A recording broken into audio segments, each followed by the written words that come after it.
If you've been thinking about starting a school community and you're just not sure if it's right for you, then this video is perfect for you.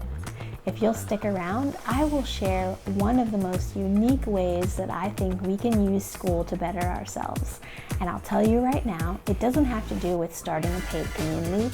It doesn't have to do with taking up a lot of your time. And it also doesn't have to do with the way that you've seen Skool used in other videos. So I want to talk to you about using Skool as a means for professional development.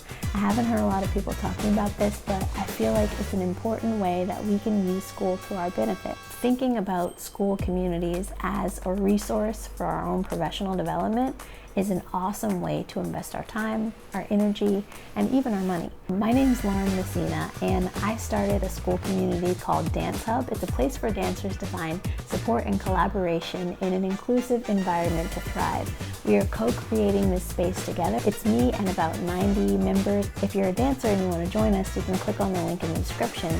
If by the end of this video you're interested in starting your own Skool community, click on the link in the description. It's really easy to set up, and if you need any help, you can leave a comment and I'd be willing to help you out. The unique way that we can use Skool communities for our own advancement, that of our careers. I'm an artist, I'm a dancer, a choreographer. I'm currently in residence at a museum creating work, and I'm a parent artist. I have an MFA in dance. Using a Skool community for professional development also allows you to be a part of the Skool Games, which is a competition for people who are starting Skool communities. I joined when there were less than 500 members. I follow a lot of Alex Hormozi's content, and when he made the investment into Skool, I was just really excited. He talks a lot about giving and giving and giving until people ask, what is it that you have to offer that I can pay you for? I don't really have anything at this moment to monetize. I don't have a product or really even a service that I'm offering.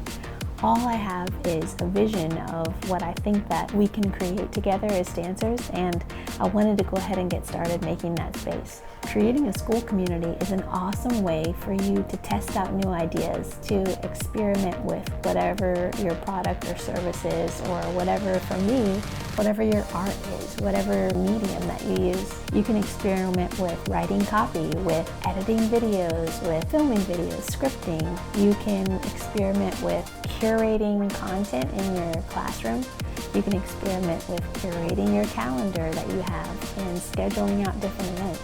I think it's an awesome way to invest in yourself. And what Hormozi talks a lot about is how important it is to educate ourselves, and how oftentimes we can invest more money into the education of ourselves at the beginning of our careers, and that can be one of the things that boosts our business, that boosts our revenue in the future, is when we put all of these resources into growing ourselves. Building a Skool community is the perfect place to do just that. You pay a $99 a month fee. To be a part of the Skool Games, for me, is way more than the investment of $99. Having a private or public group, just a closed place where you can share what it is that you have to bring with other people, and you can get their insight and their feedback, and you can test out ideas and experiment together, is a really cool space. And I would spend hundreds of dollars to go and take classes and intensives and all of these kinds of things.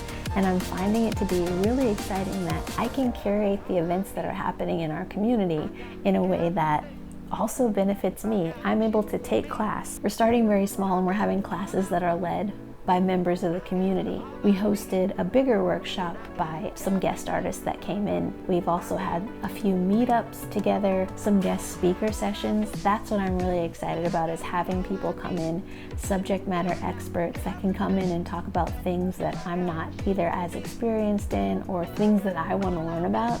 It's wonderful to have a space where the money that I would have spent towards this kind of professional development is, when you do it in a group, when you have your school community and you're using it as a way for professional development, and you invite other people to join in for free, maybe in the beginning, maybe eventually it's paid, but it's like, this is an opportunity for you to invest in all these things, and other people get to benefit from it at the same time. I think that's one of the coolest things.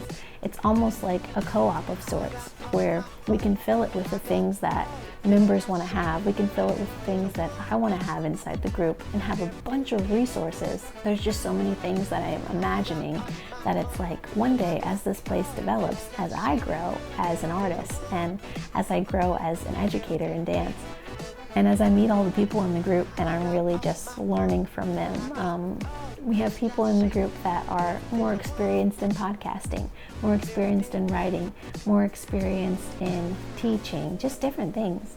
And to meet people, to bring them into the same space, to talk to one another, to keep these ideas growing and flowing, and then to be able to invest your resources into curating community events that benefit you, and at the same time benefit the people that are becoming your community, that are your people that are around you. You all can connect with each other and support each other. I find that to be a really unique way to use school communities to better yourself, to create spaces where everyone can thrive, and I haven't heard a lot of people talking about it.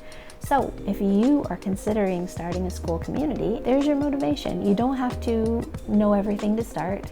You don't have to know anything to start. You can start this community small. You can get it up there and growing. You can invite a few people in, and then you can just see what happens. You can see what people want to learn together. You can see what people have to share, and you can use it as a space to create more connections, communicate with other people, to experiment with your own ideas, and just to listen. I'm really excited for the future of school. I'm really thankful to be a part of the Skool Games community, and if you will click on the link in the description to join, hopefully I will also see you inside of the Skool Games.